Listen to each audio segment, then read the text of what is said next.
पंचम अध्याय शिशुक उवाच हेमंते कृष्ण वाक्य शुणी से शक्राजितर दुलणी पुछन्ति पति स्नेह घेनी हो नाथ कह पुण्य ध्वनि कार्तिक महात्म्य दुर्लभ जय धर्म भागरे सुलभ जय धर्म कथा विधि कृत्य कही संतोष कर चित्त कहन्ति करुणा सागर भो विप्रे शुण धर्म सार पूर्वे जे पृथु चक्रवर्ती सूर्य वंशरे उत्पत्ति कृत जुगरे महाराजा सुखे पाळई जन प्रजा धरणी शस्य पूर्ण करी दृष्ट दानव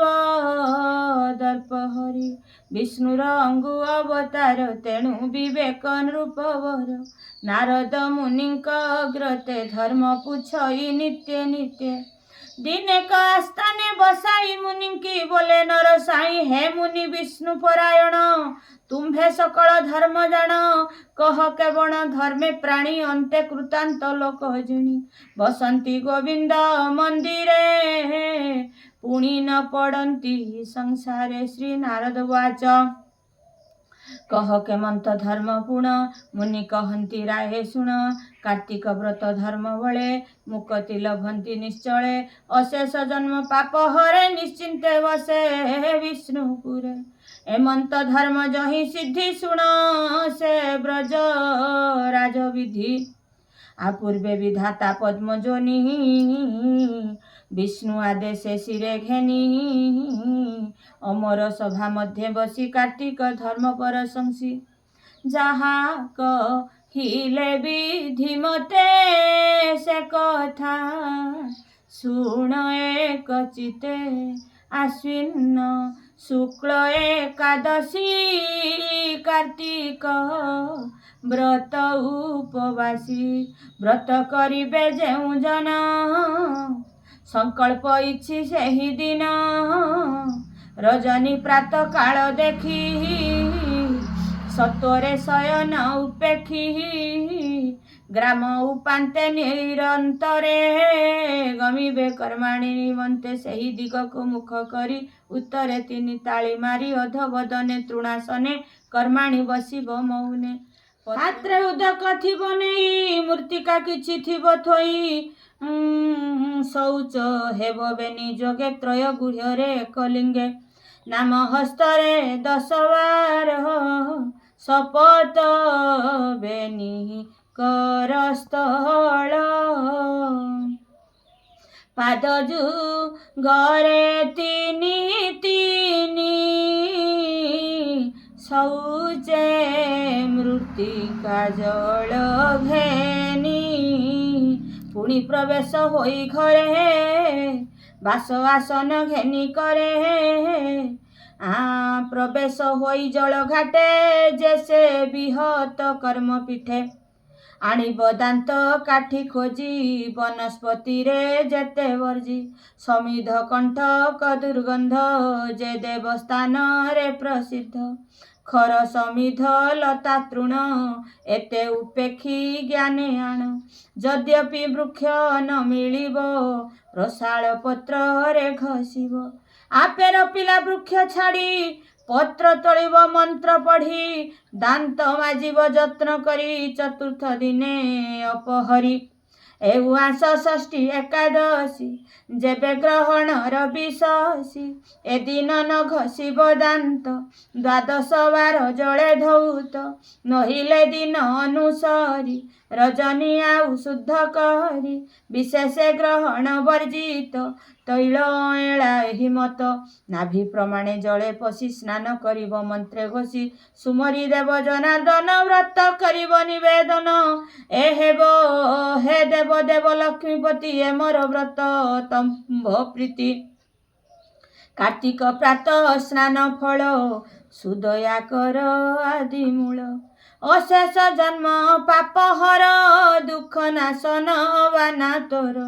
हेमंत बोली स्नान सारी सूर्य अवलोकन करी स्तुति करिब जोड़ी कर बोलिब त्राही दिनेश्वर तु देव दामोदर मूर्ति कार्तिक मास जले स्थिति मुक्ति प्रसरे पद तलु मते उद्धार भव जलु एमंत बोली स्तुति करी जल अंजलि करे धरी आदित्य देव जलदान बोलिब नम निरंजन संसार बल्लभ ज्योतिर्मय मोर दूरित कर क्षय एमंत बोली स्तुति भणी स्नान फल लभ पुणी पुष्करिणी रे पंचगुण नदी रे 10 परिमाण तीर्थे जे स्नान करे जाई लक्ष्य गुण रे फल पाई एमंते स्नान फल आदि कहिबा वस्त्र वर्ण विधि कि पिंधि कला रंग वास शुक्ल वर्ण वसन विशेष अथवा पीत वस्त्र पिंधि आपर वस्त्र नुहे सिद्धि तहु देव ताड़े जीव जे देशे थिबो जेउ देव विशेष हरिहर आड़ एबेनि देवंकर मूल देवता कर दर्शन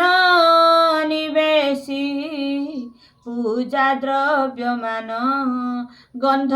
चंदन पुष्प फले धूप